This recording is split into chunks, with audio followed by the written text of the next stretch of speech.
Hi, Bonsai Iligan here. I am showing you this Fukien tea growing on rock.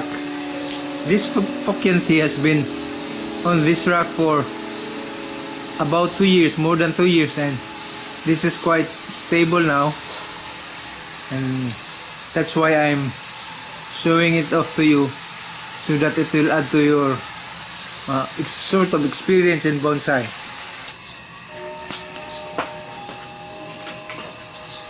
Okay, so this Fukien tea did not start growing on this rock.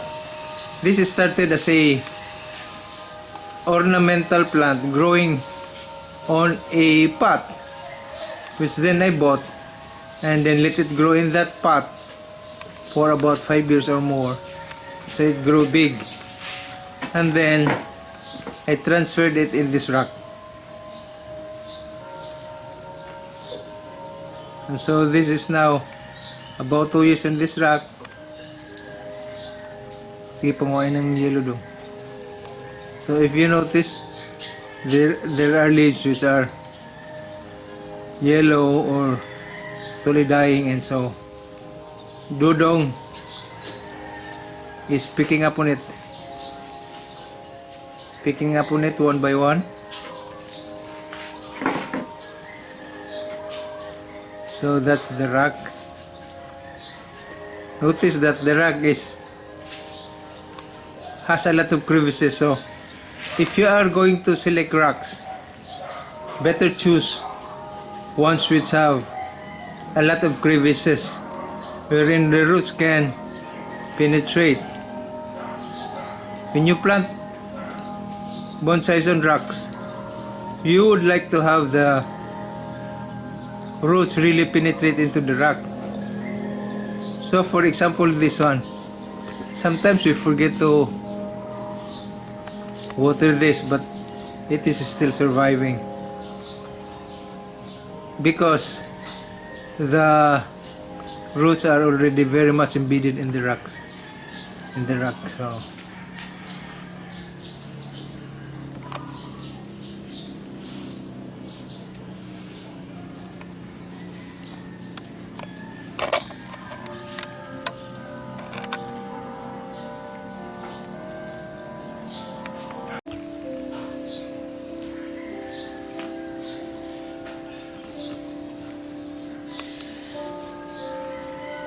So there are twigs which are quite growing up straight.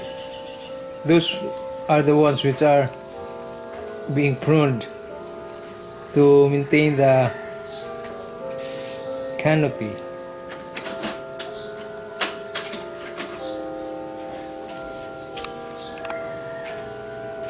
$360 sa dong be? Tigtuyo ka sa dong.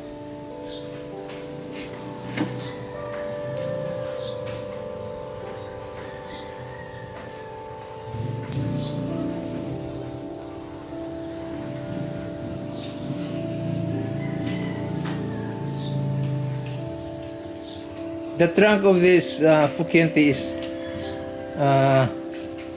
originally in that shape already, because this was growing up. So if you are going to plant trees on rocks, you have to see to it that the trunks or the tree itself is already amenable to its new position. You cannot plant a straight one, especially if the trunks are already quite thick and it's not bendable. Then you cannot put it on a rock like this, or you can put it, but it will not be cascading and it will not fit in. So in doing bonsai, it's not actually totally you who will be training the bonsai. You have to see to it that the tree is amenable to its new shape which you envision. So in this case, if you look at the trunk, that is already its original shape when it was still in a pot. Balik dong. Balik.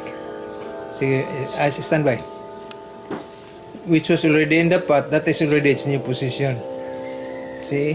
Then when I place this in this rock, we try to fit in that case. So originally this was not very tightly embedded on this rock, and so this was tied. See? Tied with wire on this rock, and some mud, MUD, Ormac, MCK sort of soil was pasted on the roots, so that eventually as time goes by, this Fukien tea, it grew on this rock and embedded itself.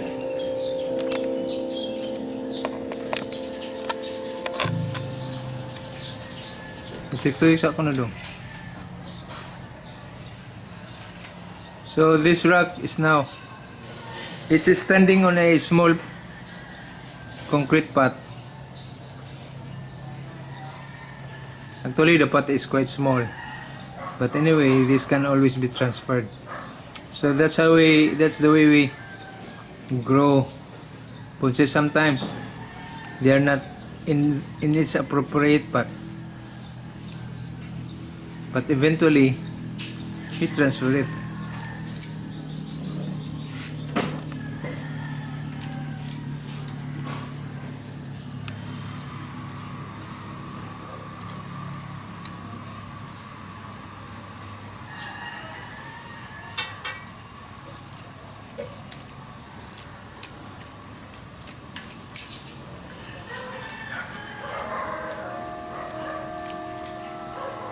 So you notice there are flowers.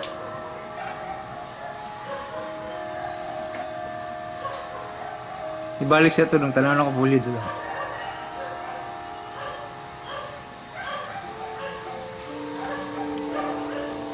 Ay sagliw ka ha.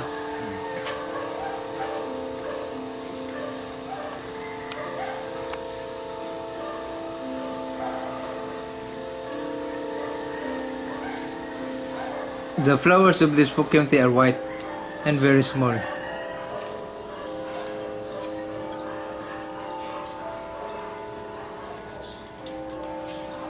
So here's one.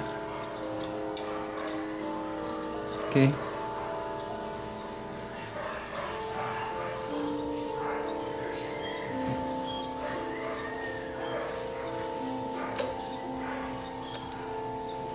Then here's another one. It doesn't full bloom yet.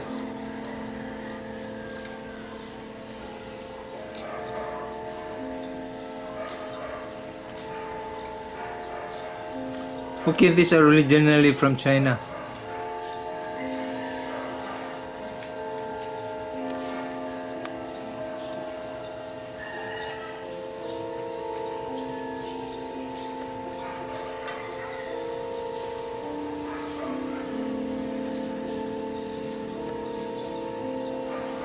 Now there are two large cuts.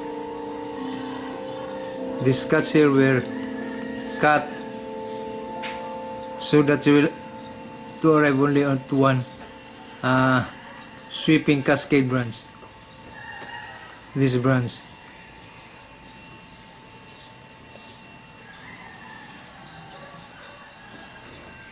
Okay, the rest of the branch here were removed.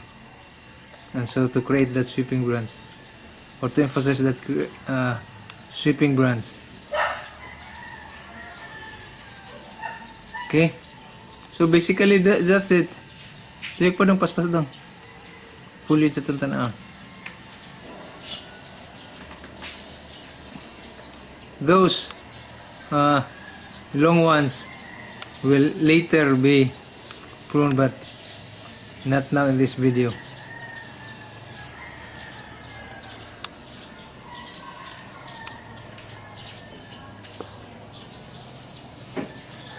So that's it. Thanks for watching. Hope you enjoyed and learned something. And maybe you can make your own Fukien tea in a rock. Thanks for watching.